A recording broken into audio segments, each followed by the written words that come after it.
लहान भूत चिंटूची गोष्ट। एकदा चिंटू नावाचा एक छोटा मुलगा आपल्या आजीबरोबर गावाला गेला। गाव खूप शांत होतं, पण गावाजवळच एक जुना वाडा होता। सगळे म्हणायचे त्या वाड्यात लहान भूत राहतं। चिंटूला भयंकर कुतूहल होतं। तो म्हणाला, लहान भूत माझ्यासारखं? मग ते कसं भीतीदायक असणार?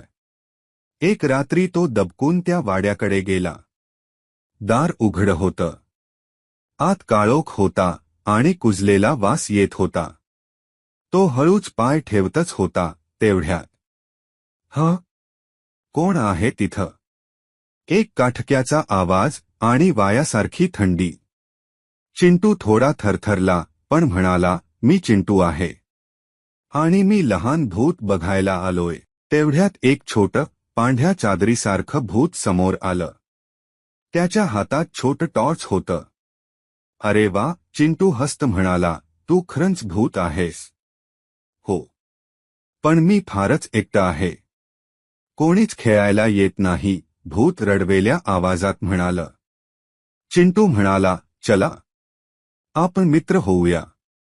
त्या दिवसानंतर वाडा भयंकर वाटता मजेदार झाला।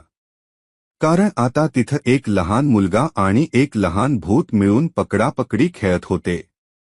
शिकवण: कधी कधी जी गोष्ट आपल्याला भीतीदायक वाटते ती फक्त एकटी आणि मैत्रीची वाट पाहणारी असते।